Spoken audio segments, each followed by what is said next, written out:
नमस्कार। आज के इस सत्र में आप सभी का स्वागत है और हमारा सौभाग्य है कि देश के विधि मंत्री अपने अति व्यस्त कार्यक्रम में से समय निकालकर हमारे बीच में आए हैं।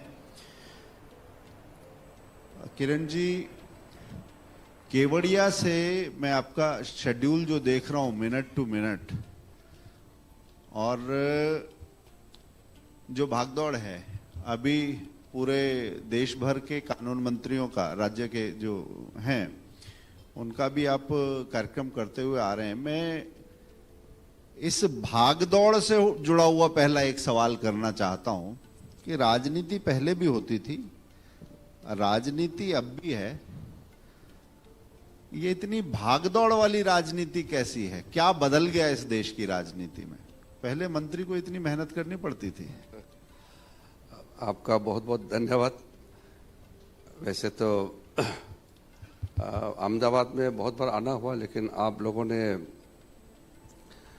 साबरमती संवाद का कार्यक्रम रखा तो मुझे यहाँ आने का न्योता दिया।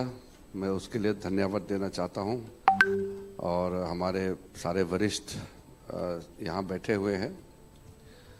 देखिए, राजनीति के बारे में तो मुझे अलग से कुछ कहना नहीं है, क्योंकि राजनीतिक सफर में सबने देखा है, सबने हिस्सा लिया है और सबने बदलते हुए राजनीति को भी करीब से देखा है। मैं काफी सालों से राजनीति में हूँ, इस कारण मैंने भी बहुत करीब से देखा है। एक जमाने में तो जो चुने हुए नेता होते हैं या जो किसी पद में बैठा है, वो कुछ चीजें बता देते हैं तो काम अपने आप चलता था। या उस जमाने में आप महात्मा गांधी जी, सरदार पटेल जी का भी आप बात कहें, वो अगर कुछ कहेंगे तो उसके जो फॉलोअर्स हैं वो अपने आप काम करते थे। आजकल राजनीति में ऐसा है, नेता कुछ भी कहे, वो इम्प्लीमेंटेशन के लिए नेता को पूरा पीछा करना पड़ता है, उसको फॉलो अप करना पड़ता है। तो इसलिए सोशल मीडिया के आने से और भी चीजें आसान भी हुए हैं कुछ मायने में, और कुछ मायने में चुनौतियां भी बढ़ी हैं।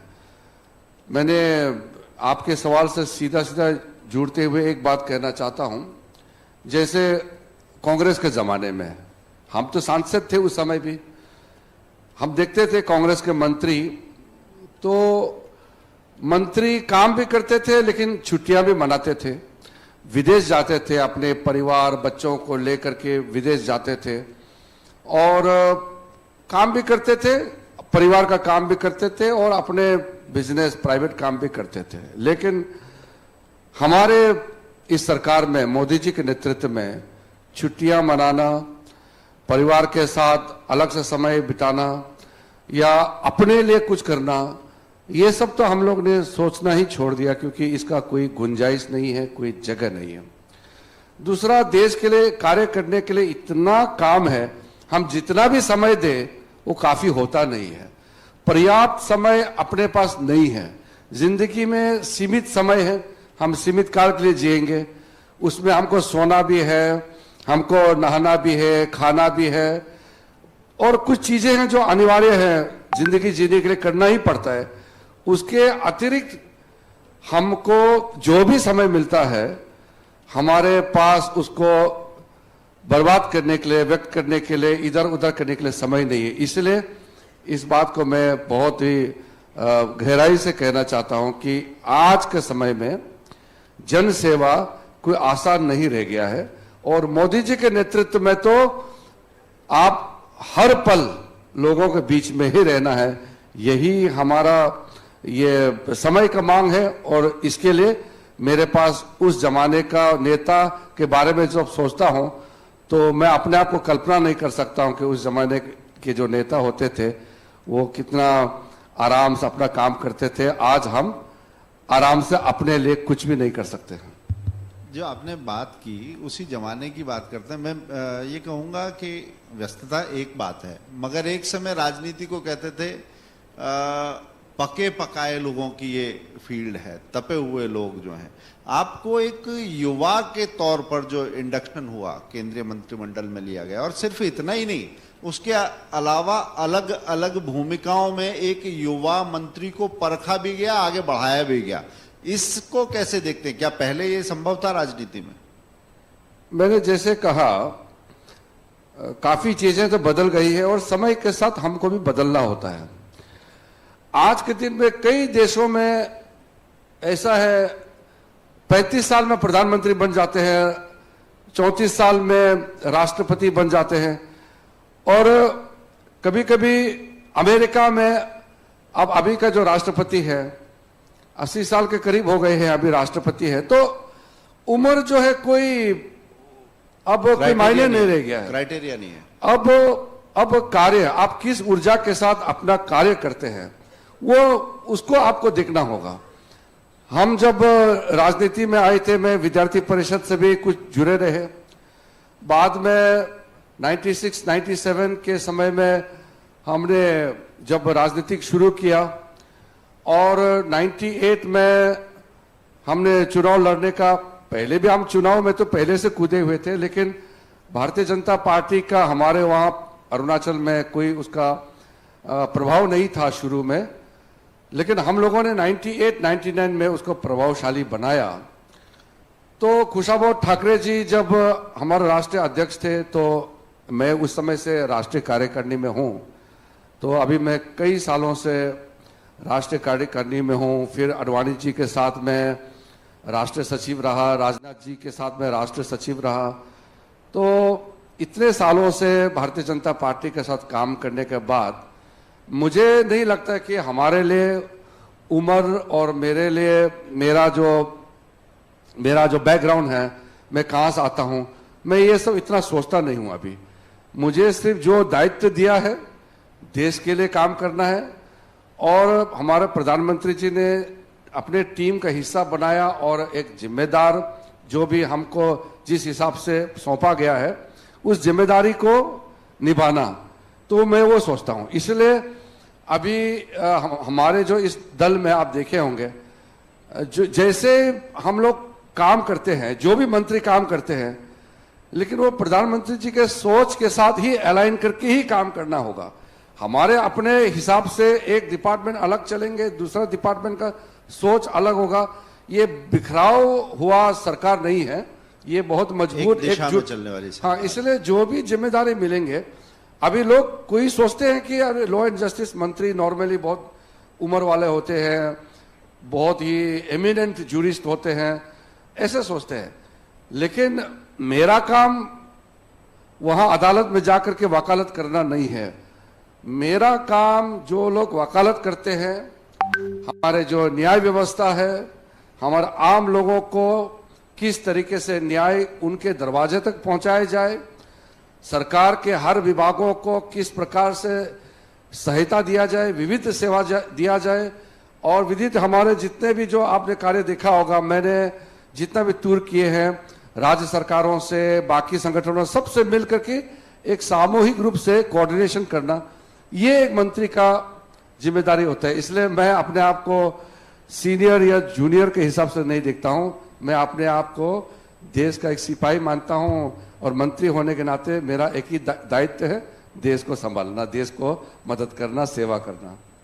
आपने कानून मंत्री के तौर पर अपनी भूमिका को रेखांकित किया, तो सीधे मंत्रालय की बात पर आते हैं और विधि क्षेत्र में जो कामकाज चलता है उसकी बात करते हैं। देश में न्यायपालिका के अधिकार क्षेत्र की बात होती है, इसके साथ एक एक्टिविज्म सारी जगह पर दिखाई देता है, और कई बार ये भी आरोप लगता है कि ये एक्टिविज्म क्या जुडिशरी को भी प्रभावित कर रहा है। जुडिशरी का जो जुडिशियल एक्टिविज्म है उसके भी बात आती है। आप इस पूरे परिदृश्य को, इस सिनेरियो को आप कैसे देखते हैं? देखिए, इसको जवाब देने के लिए या तो समय लगेगा या मैं शॉर्ट में कहूंगा, तो आज के इस संदर्भ में मैं बहुत लंबा तो नहीं कह पाऊंगा। ये हमारा समाज का सोच से ये सारा चीज जो देख रहे हैं वो उत्पन्न होते हैं। हम लोग अगर अपने अपने दायरे में रहे और अपना काम में ही हम ध्यान रखें तो फिर ये समस्या जो आप पूछ रहे हैं वो नहीं आते। संविधान हम लोगों का सबसे सीक्रेट डॉक्यूमेंट है और संविधान से ही हमको अपना अधिकार प्राप्त होते हैं। कई ऐसी चीजें हैं जो संविधान में लिखित रूप से उसका कोई उजागर नहीं किया गया है और कई चीज ऐसे होते हैं जो बहुत ही थीन लाइन से उसको डिवाइड किया जाता है। तो उसमें जो हमारा 3 स्तंभ है, न्यायपालिका, हमारे कार्यपालिका और हमारा लेजिस्लेचर, विधायिका का, तो मुझे लगता है कि हमारे जो कार्यपालिका और विधायिका है वो अपने दायरे में बिल्कुल बांधे हुए हैं और अगर वो इधर उधर भटकता है तो फिर न्यायपालिका उसको सुधारते हैं। समस्या ये है कि जब न्यायपालिका भटकते हैं उसको सुधारने का व्यवस्था नहीं है। हमारा एक बहुत ही सक्रिय यहां डेमोक्रेसी, बहुत वाइब्रेंट डेमोक्रेसी है। इसके नाते कभी कभी हम एपीसमेंट पॉलिटिक्स करते हैं। कोई भी दल ऐसा नहीं दिखाना चाहते हैं कि हम जुडिशरी के खिलाफ हैं। हमने 8 साल में मोदी जी के नेतृत्व में कोई ऐसा काम नहीं किया जिससे जुडिशरी को नुकसान हो और जुडिशरी का अथॉरिटी को हम चैलेंज करें या अंडरमाइन करें, ऐसा हमने कार्य नहीं किया। लेकिन जब हम कुछ सुधार लाना चाहते हैं तो वो सुधार के साथ देश का भावना जुड़ना जरूरी है, क्योंकि देश के लोगों का समर्थन आवश्यकता होता है। सुप्रीमेसी किसको कहते हैं?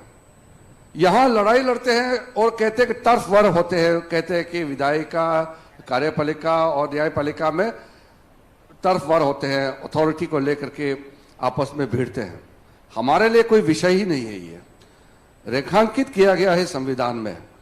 लेकिन जब हमने नेशनल जुडिशियल अपॉइंटमेंट कमीशन लाए तो उसको चैलेंज हुआ और उसका सुप्रीम कोर्ट में स्ट्राइक डाउन हुआ। हम और कदम उठा सकते थे, लेकिन अभी मैं इस पे अगर जरूरत पड़ा तो बाद में आऊंगा, लेकिन अभी मैं नहीं कहूंगा।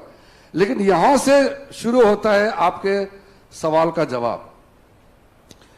जब देश और देश में जो व्यवस्था है, न्यायपालिका को एक तरीके से नियंत्रित करने के लिए, अपने सीमा में बांध रखने के लिए अगर व्यवस्था नहीं होता है तो सवाल जुडिशियल एक्टिविज्म जैसे शब्दों का इस्तेमाल होता है। कई जजों का ऑब्जर्वेशन होता है जो उसके ऑर्डर का हिस्सा नहीं होते हैं। वो ऑब्जर्वेशन दे करके एक तरीके से उनके सोच उजागर करते हैं और समाज में इसका विरोध भी होता है। मैं जब भी जुडिशरी के साथ मेरा वार्ता होता है, जजों के साथ में मेरा बातचीत होता है, मैं बहुत फ्री एंड फ्रैंक तरीके से उनको कहता हूं, अगर जजेस अपने जो भी कहने का है वो अगर उनके ऑर्डर के तहत, ऑर्डर के जरिए कहे तो ज्यादा अच्छा रहेगा, ना कि टिप्पणियों से। दूसरा, जब जुडिशरी अपने दायरा से बाहर जाते हैं, मान लो मैं एक छोटा सा एग्जांपल देता हूं कि अगर एक जज कहता है कि ये कूड़ा को यहां से हटा के वहां डालो, यहां इन लोगों का अपॉइंटमेंट आप 10 दिन में पूरा करो, ये रास्ता कचरा साफ करने का पीडब्ल्यूडी इंजीनियर को कोर्ट रूम में बुलाएंगे और कहेंगे कि ये करो, ये सारा एग्जीक्यूटिव का काम होता है। आप जज होकर के आपको नहीं पता वहां जो प्रैक्टिकल डिफिकल्टीज क्या होते हैं, आपका फाइनेंशियल कंडीशंस क्या है। जैसे उत्तर प्रदेश में किसी एक जज ने कहा कि इतने दिनों के अंदर में सारा डिस्ट्रिक्ट हॉस्पिटल में कोविड मेडिसिन दे दो, एम्बुलेंस दे दो, ऑक्सीजन दिला दो। उतना हमारा पास पर्याप्त होना चाहिए, एक देश का अपना क्षमता होता है। तो ये एक प्रैक्टिकल चीज होता है ये सारा विषय को आप मिला करके देखेंगे, जिसको जिस चीज के लिए दायित्व दिया गया है वो उस चीज पे अपना ध्यान और अपना फोकस रहे तो ज्यादा अच्छा रहेगा। अदरवाइज हमको भी लोग कहेंगे कि हम भी एग्जीक्यूटिव एक्टिविज्म कर रहे हैं, कि इंदिरा गांधी के जमाने में 3 जजों को ओवरटेक करके किसी को चीफ जस्टिस ऑफ इंडिया बनाया। हमने तो ये नहीं किया, लेकिन अगर हम आज कुछ नियंत्रित करने के लिए कदम उठाते हैं तो भी वही लोग जो लोग जुडिशरी को कब्जा करने चाहते थे वो आज कहते हैं कि सरकार जो है जुडिशरी के ऊपर में हावी करना चाहता है, जजेस के अपॉइंटमेंट में रोड़ा डाल रहे हैं, हम पूरा अपना कंट्रोल में कर रहे हैं, जुडिशरी को इन्फ्लुएंस कर रहे हैं। ये सोच से उत्पन्न होता है। ये विषय बड़ा है, लेकिन आपने सवाल पूछा है तो मैंने संक्षिप्त में इसका परिप्रेक्ष्य को अपने सोच को बताया है। इस परिप्रेक्ष्य को मैं थोड़ा और संक्षिप्त कर देता हूं। इसमें आपकी पीड़ा भी आ गई कि हम कुछ नहीं करते हैं। उन्होंने तो 3-3 को सरपास करके आगे बनाया कि हम आह भी भरते हैं तो हो जाते हैं बदनाम, वो कत्ल भी करते हैं तो चर्चा नहीं होता। तो ये चर्चा नहीं हुई होगी, मगर मैं एक और चर्चा करता हूं। आपने कहा कि राजनीति में जब न्यायपालिका में जब विचलन होता है उसे ठीक करने की कोशिश करते हैं तो बड़ा एक आपको दिक्कत आती है। अभी हमारे जो चीफ जस्टिस हैं वो अभिव्यक्ति की स्वतंत्रता के बड़े पैरोकार हैं, अच्छी बात है। मगर इसी संदर्भ में मैं बात करता हूं कि क्या जो डिफेमेशन की बात होती है, अवमानना की बात होती है, होनी चाहिए, एक गरिमा है, परंतु जब हम अभिव्यक्ति की बात करते हैं तो क्या न्यायपालिका रचनात्मक समीक्षा, पॉजिटिव क्रिटिसिज्म जो ठीक करने के लिए है, उससे परे है, उससे ऊपर है? इसे आप कैसे देखते हैं?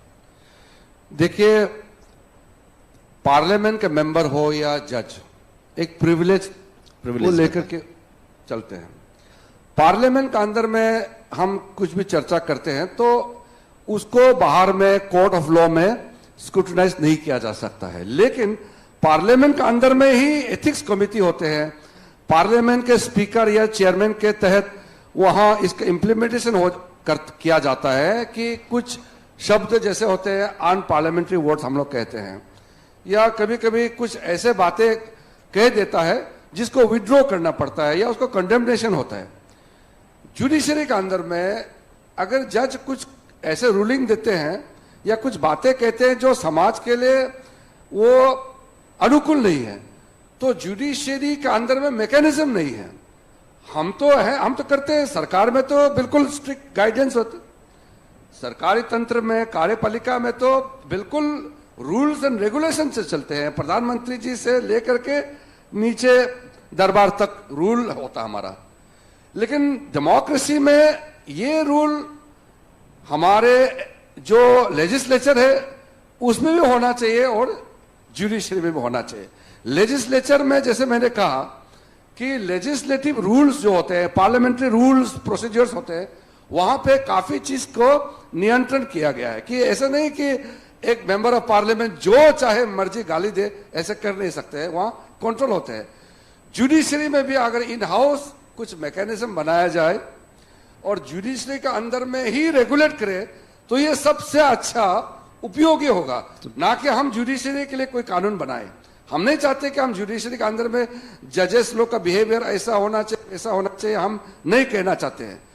जुडिशरी खुद करे। वैसे हम प्रेस के बारे में कहते हैं कि प्रेस काउंसिल ऑफ इंडिया और तो प्रेस का अपने आप को लेकर के एथिक्स के लिए कई चीजें वो करते हैं। तो जैसे मीडिया के अंदर में अपने आप सेल्फ रेगुलेटिंग मैकेनिज्म बनाए, वैसे ही न्यायपालिका में भी अगर अपने आप इस चीज को गंभीरता से सोचे, अच्छा होगा। खास तौर पर आज के सोशल मीडिया के जमाने में कई कोर्ट्स जो है अभी लाइव स्ट्रीमिंग हो गई हैं। सुप्रीम कोर्ट ने लाइव स्ट्रीमिंग कर दिया है, कई हाई कोर्ट्स ने अभी लाइव स्ट्रीमिंग उसका टेलीकास्ट शुरू कर दिया है। अब हर जजों का व्यवहार को भी लोग देख रहे हैं। मैंने पटना के कॉन्फ्रेंस के समय में कहा था कि हम तो चुने हुए लोग हैं, हम तो हर 5 साल जनता के बीच में जाएंगे और जनता चाहेंगे हमको बिठाएंगे, नहीं तो फिर किसी और को सरकार चलाने का दायित्व देंगे। जजों को तो लोग चुनते नहीं हैं, लेकिन जजों को जज करेंगे पब्लिक। इसलिए जज भी आज के दिन में लोगों के नजर में पूरा आ रहे हैं। तो मेरा तरफ से मैं जुडिशरी को ऑर्डर नहीं दे सकता हूं, लेकिन जुडिशरी को इतना मैं एक सतर्क करना चाहता हूं कि आप भी डेमोक्रेसी का ही हिस्सा है, जनता के नजर में है, इसलिए आपका भी व्यवहार अनुकूल हो। हमारे लोकतांत्रिक प्रक्रिया के जैसे बाकी लोग होते हैं, आपको भी लोग देख रहे हैं, तो अपने आप को जो सिर्फ रेगुलेटिंग मैकेनिज्म बनाए तो ये देश के लिए अच्छा होगा। एक आप समाज से चुन के आते हैं, आपने कहा जुडिशरी में जजेस उस तरीके से नहीं आते, उसकी चयन प्रक्रिया अलग है। समाज में इसको लेकर भी एक विमर्श खड़ा होता है, प्रक्रिया को लेकर भी। आपने कहा कि प्रिविलेज दोनों जगह पर है, विशेषाधिकार दोनों जगह पर है, मगर इसके साथ आपने वहां बताया कि एथिक्स कमेटी है, सारा पूरा एक स्ट्रक्चर डिफाइंड है, कॉन्स्टिट्यूशन डिफाइन करता है, बाकी आगे नियमन होता है। न्यायपालिका में जो चीजें संविधान में नहीं है वो भी दिखाई देती हैं। जैसे मैं कॉलेजियम सिस्टम की बात करता हूं, जो संविधान में नहीं है, और आपने कहा कि अगर उसके बारे में हम कोई चर्चा करते हैं, बाहर समाज में खूब चर्चा हो रही है, अगर आप सोशल मीडिया पर डालेंगे तो लोग बहुत मुखर प्रतिक्रिया दे रहे हैं। आपको लगता है कि जो वो प्रतिक्रियाएं हैं उससे न्यायपालिका में सुधार का रास्ता निकलेगा, या कॉलेजियम व्यवस्था को कैसे देखते हैं आप? देखिए, संविधान तो साफ है, लेकिन संविधान को आपने किस तरीके से परिभाषित किया है उसको देखिए। 1993 तक तो सारे जजों का अपॉइंटमेंट सरकारी करते थे और सिर्फ चीफ जस्टिस ऑफ इंडिया के साथ कंसल्टेशन होता था। और उस समय 93 से पहले जितने भी जजेस बनाए हैं वो आप देखिए एक से बढ़कर एक एमिनेंट जजेस बने हैं इस देश में, चाहे वो हाई कोर्ट में हो या सुप्रीम कोर्ट में। 93 के बाद जो फर्स्ट जजेस का केस आया, उस समय सुप्रीम कोर्ट ने जो संविधान में कंसल्टेशन लिखा है, संविधान क्लियर है, आपने पढ़ा होगा, संविधान में लिखा है कि राष्ट्रपति यानी कि president of India shall appoint the जजेस of supreme court and high courts in consultation with the chief justice of India. यानी कि लॉ मिनिस्टर सारा फाइल प्रोसेस करते हैं, प्रधानमंत्री जी के अप्रूवल से राष्ट्रपति के पास भेजते, हम चीफ जस्टिस के वहां सिर्फ कंसल्टेशन के लिए भेजते थे। 93 में उस कंसल्टेशन को सुप्रीम कोर्ट ने परिभाषित किया कि कंसल्टेशन मतलब कॉन्करेंस होता है। वैसे किसी भी जगह में कंसल्टेशन का मतलब कॉन्करेंस नहीं होता है, सिर्फ जजेस का अपॉइंटमेंट का मामले में सुप्रीम कोर्ट ने इसको कंसल्टेशन को कॉन्करेंस के रूप में इसको परिभाषित किया। उसके बाद फिर उसको कॉलेजियम सिस्टम को एक्सपांड किया 98 में। आज हाई कोर्ट के जजेस के लिए और chief justice of high court का अपॉइंटमेंट के लिए 1+2 होते हैं, और सुप्रीम कोर्ट के जजेस के लिए और जजेस का ट्रांसफर के लिए 1+4 कॉलेजियम होते हैं, चीफ जस्टिस और सीनियर मोस्ट 4 जजेस।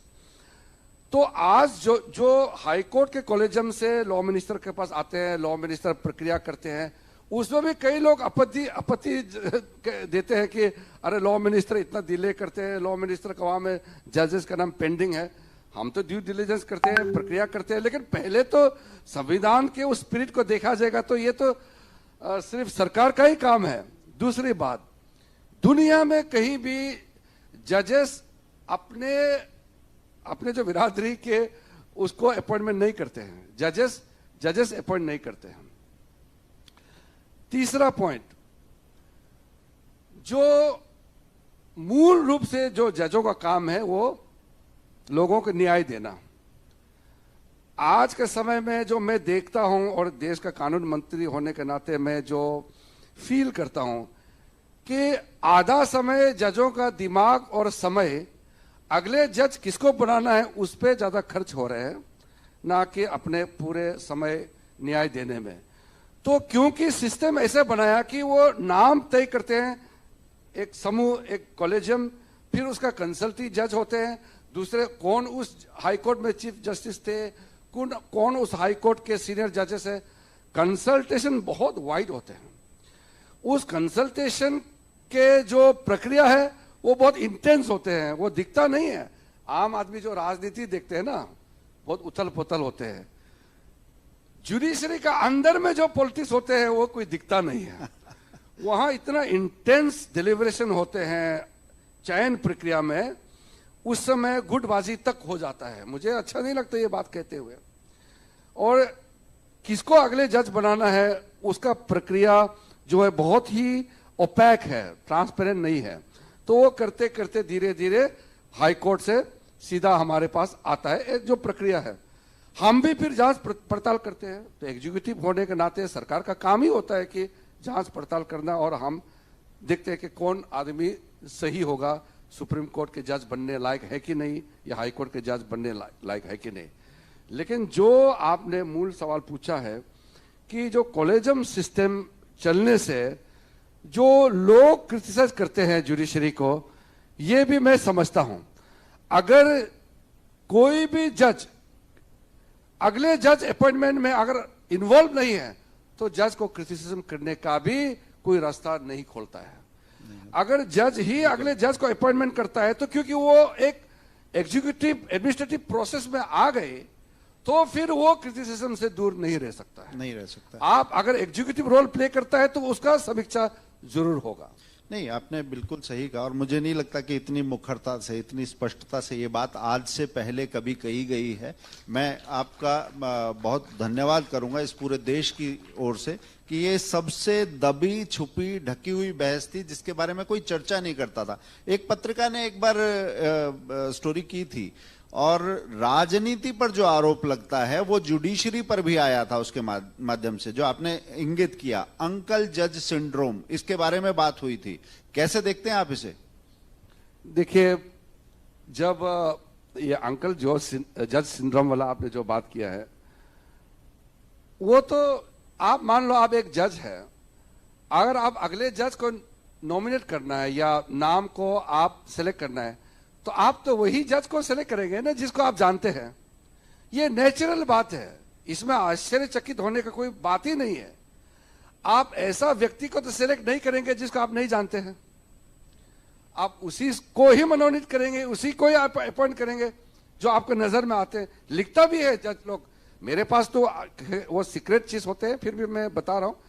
जब जजेस का कमेंट आते हैं किसी जज के अपॉइंटमेंट को लेकर के या किसी कैंडिडेट को लेकर के, वो लिखते हैं कि मैं इसको जानता हूं, ये मेरे कोर्ट में पेशी हुए हैं, इसका आर्गुमेंट अच्छा है, इसका कैरेक्टर अच्छा है, मैं इसके काम से खुश हूं, ये लिखता है, तभी तो वो इसको रिकमेंड करते हैं।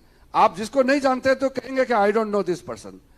तो ये नेचुरली आप एग्जीक्यूटिव प्रोसेस में आ गए हैं, तो आप जिसको जानते हैं या आपके करीबी जो है, आपके परिवार से जुड़े हुए हैं, जो आपके आसपास के लोग हैं, उसी को आप नॉमिनेट करेंगे, उसी को आप सिलेक्शन करेंगे।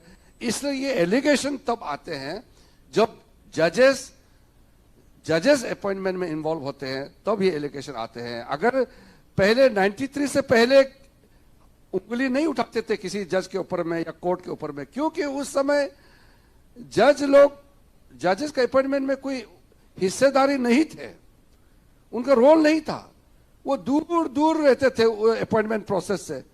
तभी तो उस समय जजेस के ऊपर में लोगों का जो आलोचना है वो नहीं होती थी। आज ज्यादा हो रहे हैं, मुझे भी अच्छा नहीं लगता कि जुडिशरी के ऊपर में अंगुली उठे, और हमारे सोशल मीडिया में कई लोग तो गालियां दे रहे हैं। मुख्य न्यायाधीश चीफ जस्टिस ऑफ इंडिया ने मुझे पत्र लिखा कि जो जजेस के ऊपर में अटैक हो रहे हैं, जुडिशरी के ऊपर में जो अटैक हो रहे हैं सोशल मीडिया में खास करके, उसको नियंत्रित किया जाए और इसको कठोर एक्शन लिया जाए सरकार के ओर से। क्या क्या कर सकते हैं, मुझे पूछा है, लिखा है, मैंने अभी तक जवाब नहीं दिया, क्योंकि सोच समझ करके ही मैंने जवाब नहीं दिया, क्योंकि अगर जवाब देंगे तो फिर आगे बढ़ना पड़ेगा, और आगे बढ़ेंगे तो फिर देश के लिए क्या होगा उसका चिंतन मंथन करना होगा।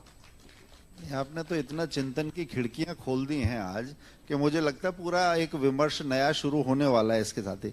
अब ये स्वतंत्रता का 75वां वर्ष है, और स्वतंत्रता में जो स्व है उसी स्व की मैं बात करूंगा। प्रधानमंत्री जी ने भी पंच प्रण की बात की थी, अब पंच पर्व आ रहा है, उसमें से एक प्रण ये भी था, और वो उस बहस पहले भी चली है देश में, कि कॉलोनियल बैगेज, औपनिवेशिक माइंडसेट जो है कि उसको लेकर हम कितना आगे और कितना अपनी गति से चल सकते हैं।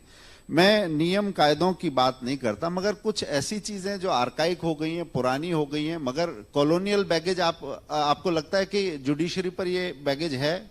उनके काम करने के ढंग में, उनकी प्रस्तुतियों में आपको दिखाई देता है? देखिए, जुडिशरी के बारे में तो कॉलोनियल का बैगेज कहना ठीक नहीं होगा, वो तो है ही पूरा कॉलोनियल सिस्टम। हमारा तो कॉमन इंग्लिश कॉमन लॉ व्यवस्था, सारा कपड़े पहनने का जो हमारे मैंने एक टिप्पणी की थी बीच में, मैं एक रुकता हूं। मैंने कहा जून जुलाई में लोगों को न्याय दिलाने की बात अलग है, मगर इस जुडिशरी को न्याय मिलना चाहिए कि उस गर्मी में काले कपड़े पहनना, क्या इस पर विचार हुआ कभी? जुडिशरी में ऐसी चीजें जिन्हें सहज छोड़ा जा सकता था, उसको सहज बनाने का काम हुआ क्या? देखिए, ये जुडिशरी से हम बात करेंगे, ड्रेस के बारे में अभी हम कोई टिप्पणी नहीं कहेंगे, लेकिन नहीं, टिप्पणी नहीं, मैं पूछ रहा हूं इस पर बात होती है क्या?